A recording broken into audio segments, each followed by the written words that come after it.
Hello guys, it's Naki here. Today I'm going to talk about the rotation with Swordcraft without Arthur. Okay, so everyone knows about the nerf that is going to coming soon. And it's going to be online. And a lot of people actually asking like, how will Swordcraft survive after the nerf without Arthur? So okay, the first thing first, I think this is the interest. I saw an interesting list in Twitter from Rizer. It's rather similar, but I tweak a lot because I don't have far part of the cards, and I actually use whatever I have, and I make this deck. At first, what from his list, I learned how important this card actually is. The Rapier Master, in turn 8 is basically just removal that remove everything. Okay, so it's really awesome. I haven't tried yet, but there's a chance that I never had a chance to actually try it. But by right, if there's a card that the original cost is 1, you will have haste. So if you have ransom, and after ransom you play your Rapier Master in turn 10, it should be a 6/6 storm. But I don't have a chance to try yet, so it is a cool combo there.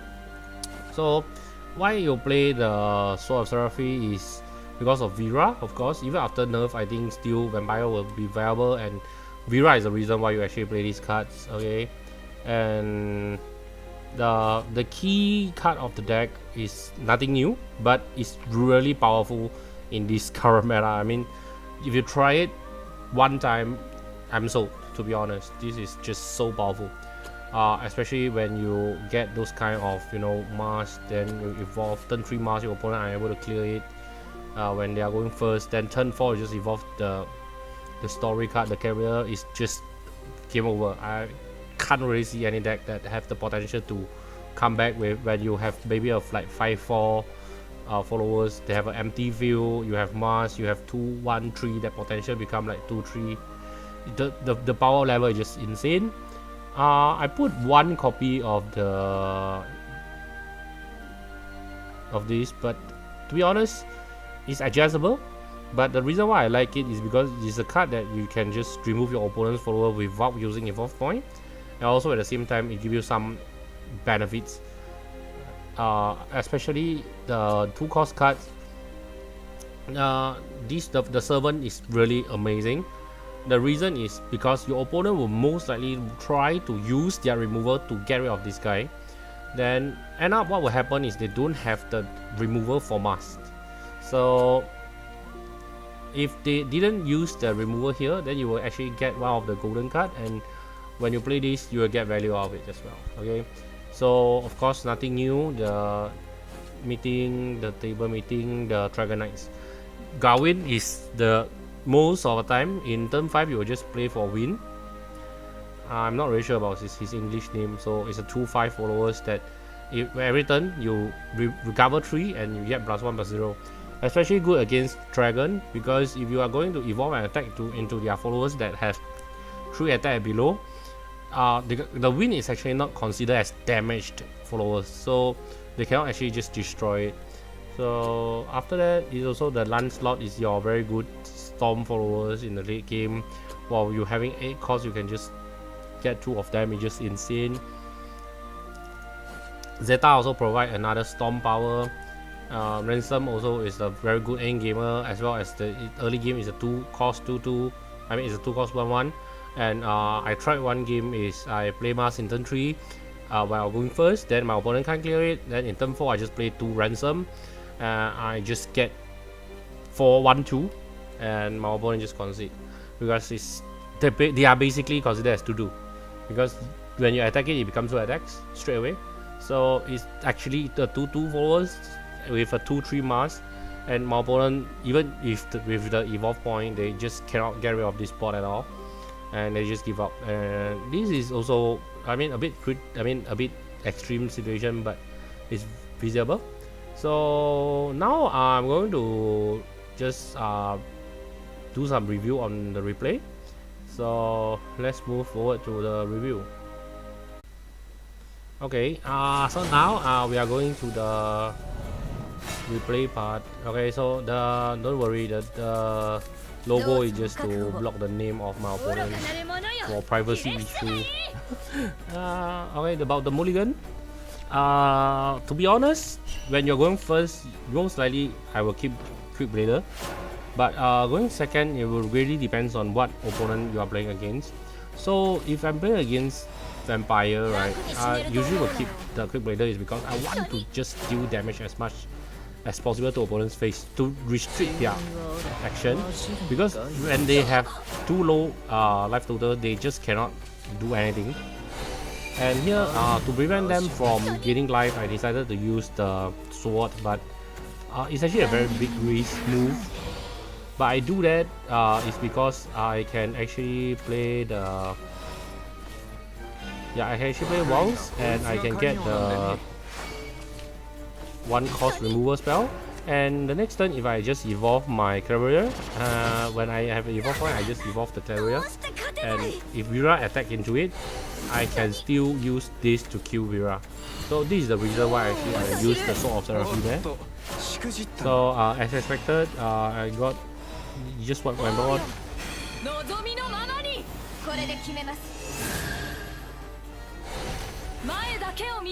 Then I just attack the 1/1 and give me a roll. I won't say it's very strong, but it's very annoying bot, because 1-2 followers nowadays is really hard to deal with other than Dragon. So I didn't expect this, is that my opponent actually used the strengthened spell cards to make Vera 6/6. So I got into some trouble here. So I was thinking what I can actually top deck to get me out of this. So already any 2-drop actually would be good, because I can just play a 2-drop. I evolve one of the knights and then attack into Vera and use my spell to get rid of her and go 2 damage to face. Okay, so my opponent was already down to 11 due to his her own effect, and also this is the reason is because she didn't get the 2 health from the first servant.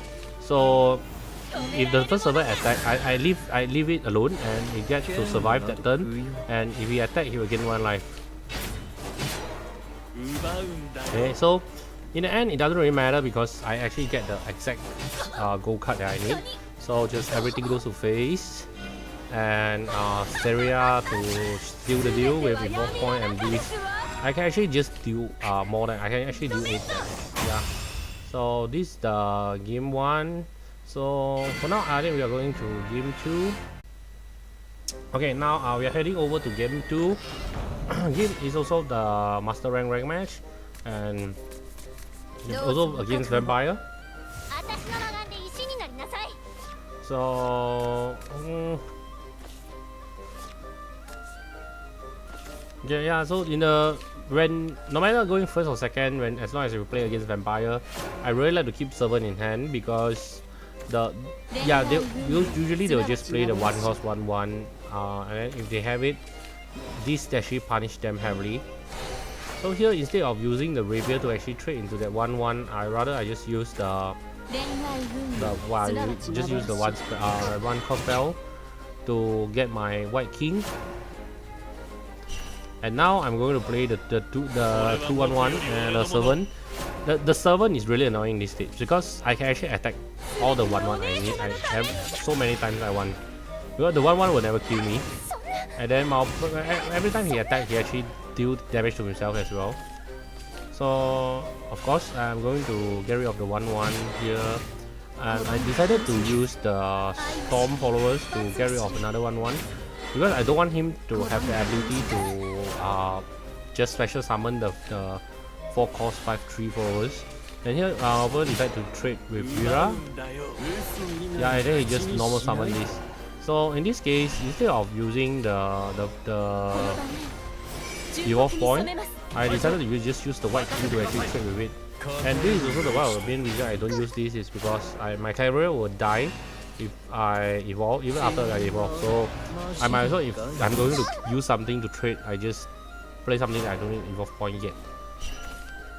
Okay, so my opponent actually play the 4-2, and this is the good chance for me evolve the Wind, and in this time when Wind attack it become a 5-6.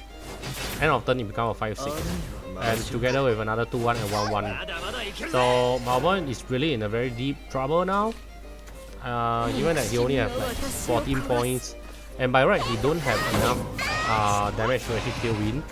But he lucky enough that he have two 0 cost Q1 damage spells to actually make it 6 damage full swipe. So yeah, this is rather unlucky for me. I have some play miss here, I think. Yeah, it's hard to say whether it's play miss or not, but it's a very greedy play, I would say. I never kill the bat, but I play the cost 1-1. As well as I said, 1-1 followers for him is just feeding. He just become bigger and bigger every time he attacks 1-1 followers. So it's actually very greedy, but I would say it's acceptable play. So my opponent just evolved second time to wipe my board. But quite unfortunate for him, I have another one. Not to mention, is backed up with Mars.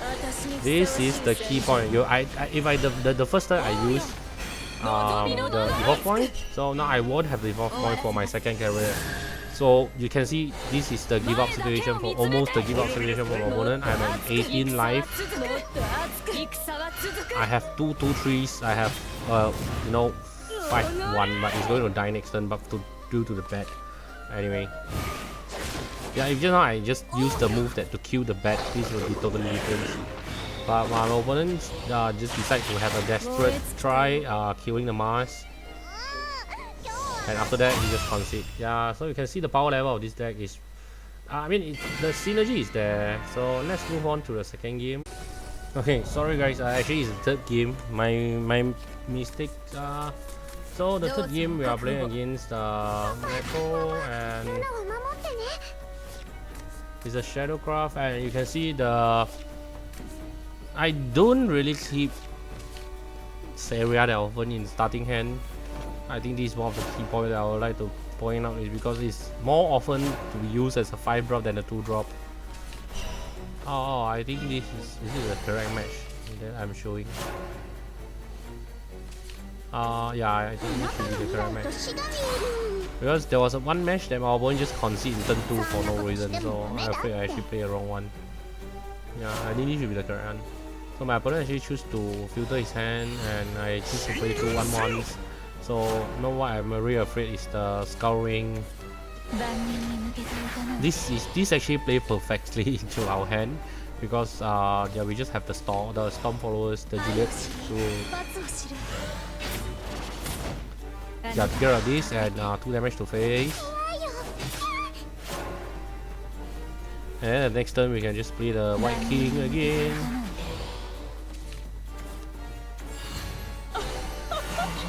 Yeah, my opponent just excel and get a ghost to carry off the 2-2.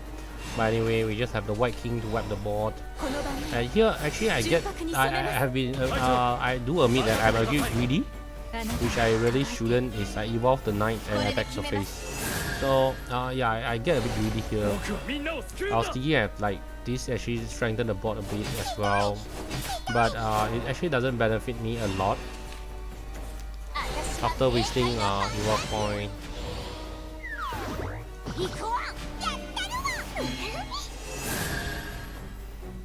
But surprisingly, this actually works out rather well to me, because my follower eventually, the evolve follower actually survived for quite long, if I'm not wrong. Yeah, so here because all the other followers have to deal 1 damage abilities, so I just use the ability to actually kill off that. And here, this is a very risky kind of play, is that I really want the damage to be dealt on either to spread out, because if you deal the damage to the 3-2, there's a chance that the second damage will be dealt on the 3-2 as well. I mean the 3-1 that time, so it will actually kill off my 3 attack followers. So in this case, I actually survive. You can see I have 2 followers with high attack after evolve and got protected by the 1-1 ward. So my opponent evolve cannot actually deal with my followers. So you can see he just evolve and get I'm not really sure this is a Mimi or let's just make sure this is a Coco. This is not Mimi. Yeah, just get back a Coco and I can actually just play the Rapier Master, but the best play would actually be the after I actually get the sword, I should have played Juliet, and I should play the sword and then play Juliet. This is a rather bad play here. Yeah, this is a very bad play here. I have few bad play miss, but I still win most of the game. To be honest, I think like 70 to 80%. More than that is really. For myself, I have three times at least for 5-0 and above. I mean 5 winning streak and above. For my friend, he also have quite a few times of good results. Yeah, so from what I heard from him is like almost never lose. Yeah, so this is also a very tricky play because I can actually just ignore that 1-1 and play ransom here. So I'll get 2 full buffed. Right, yeah. I should have played the 5 cost spell first. Then only I decide. Then most likely by the time I will actually play the ransom and then I will have a really insane board. But actually I'm already at turn 7. So the next turn I already foresee that I can actually just play him without doing anything else. So this is a rather insane game because you can see the mask is actually got buffed by Mars, and then the knight is actually also got buffed by Mars as well. So everything is just so powerful. I just have the biggest quick blader I can actually think of. It's like among the real ranked games, I think the quick blader is like one of the breakout here. So yeah, my opponent just trying to stall the game. And he realized that the mask is something that he must kill. But it's a bit late because the knight is just so strong. The knight becomes a 3-1. Yeah, so yeah, the quick blader is a 3-2 after attacking the yeah, so I decided to just, since I have the Infinity Knight, I might as well just use the knight to wipe off the creature. And the next turn I will still get a knight here. Yeah, and you can see I play something really. This is the classic move, man. Trust me, this is the winning play. It's not throwing. Yes, because I have this bloody dude in mind. So I have the idea that there's a chance that I might just die to this. Okay, this is all well planned, guys. All within my actually in this time I can actually just play the rapier to make sure that whether it will get storm or not, but I forgot at that time. So yeah. So let's move back to the deck list. Okay guys, now I'm going to share with you my opinion of how our matchup against most of the deck in the meta and also in the future as well. So this is the matchup that I come up with that I think is the best for us. Is the Bloodcraft self-damage deck and also the Spell Runecraft. We are just so good against them that I almost never lose to them before, other than I disconnect. So this is the deck that I think we are really good to beat. And also the slightly favored matchup is I think Dragoncraft, both the PDK and also the so-called aggro Dragoncraft. We are good in both of them. Shadowcraft matchup, to be honest, because our deck is usually very fast and we do have really a lot of Storm followers to actually punish their so-called greedy play. So it's actually very easy for us to win the game matchup as well. Then the average matchup I would say is against the Aggro Forestcraft.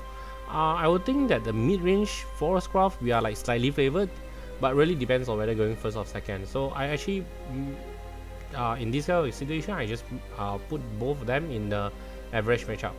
So the bad matchup, to be honest, all the Swordcraft hate this particular craft, is the Porter craft. No matter they are playing the puppet one or the artifact one, we just, to be honest, it's very hard to play against them because they just have so much tool that is very good against us. while we're going wide, and also when we're trying to take like some like small advantage out of those trades, they just have so many puppets to actually like get rid of our advantage and pull them back ahead. And we are really weak against this kind of so-called bot controlling kind of, you know, the control deck. If we are going first, we still be able to win. It's not like very bad matchup. We just like slightly unfavored, to be honest. But if we are going second, there's basically a desperate situation. You really need got light hand, and your opponent need to stumble a bit, then only you can win. So that's the reason why I actually put it as a bad matchup. So that's the video for today. I hope you guys enjoyed the video. I would really appreciate if you can just share, like the button, like, comment, or do anything you can to promote the video. And also you can actually just comment down there and let me know your suggestion, or like how do you think you can actually improve video, or improve the deck, or like what my play means and those. So it's very welcomed. So this is Naki here. Glad to see you guys again. So signing off here, and hope to see you guys around soon.